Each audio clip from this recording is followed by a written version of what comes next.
ในวันที่13กรกฎาคม2026นี้อยู่ที่สำนักงานปกครองเมืองปักสันทานสุริยาราชบัวศรีประธานคณะกรรมการปกครองเมืองปักสันได้แถลงข่าวเกี่ยวกับการหั่งหากะเกียมงานแข่งขันสวงเหือที่บ้านปักสันเมืองปักสันแขวงบุรีคำไซประจำปี2026ซึ่งจะได้จัดขึ้นในวันที่1 วันที่2สิงหาคม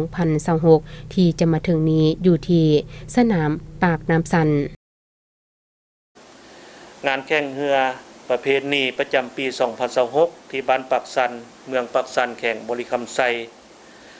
ซึ่งได้หมุนเวียนมาอีกวาระหนึ่ง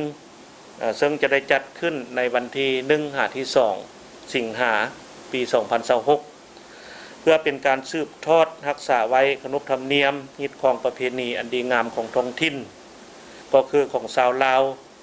เว้าเฉพาะก็คือชาวเมืองปักสันแข่งบริคำไซที่เคยปฏิบัติกันมาในทุกๆปีแต่บูหานจนถึงปัจจุบันทั้งเป็นการส่งเสริมการท่องเที่ยวด้านวัฒนธรรมฉะนั้นเพื่อห้างหากะเกียมให้แก้เวียกงานแต่ละด้าน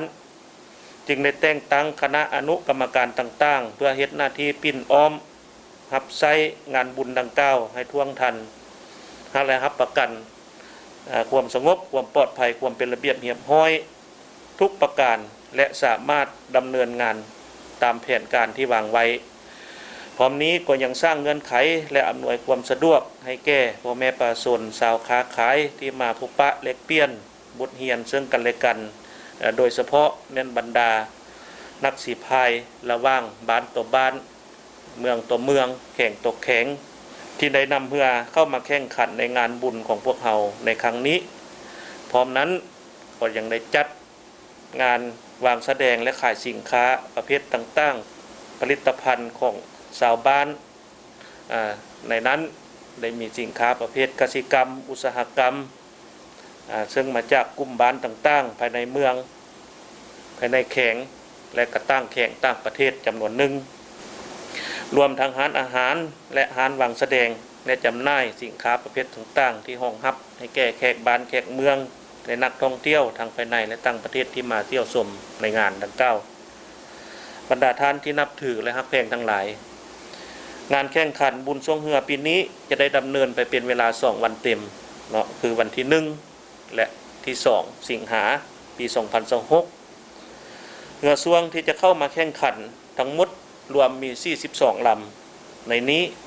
มีประเภท12สีพายจำนวน32ลำและประเภท34พายจำนวน10ลำซึ่งมาจากภายในเมืองต่างเมืองและต่างแข่งจำนวนหนึ่งในวันที่1สิงหาเป็นมื้อแข่งขันเรือช่วงประเภท12สีพายรอบคัดเลือกจาก32ลำให้ได้8ลำเพื่อจะเข้าแข่งขัน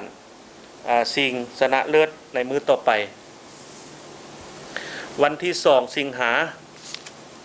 2026เป็นมื้อแข่งขันเรือช่วงประเภท34พาย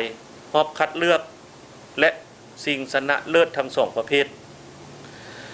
ตอนท้ายก็จะได้มีการสรุปและมอบของขวัญรางวัลตามลำดับฉะนั้นก็ขอเรียกร้องเรียนเชิญ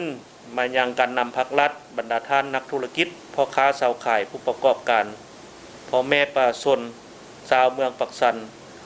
ก็คือชาวแข่งบริคำไซพร้อมทั้งนักท่องเที่ยวทั้งภายในและต่างประเทศเข้ามาเที่ยวชมในงานบุญดังกล่าวให้เบิกบานมวลชื่น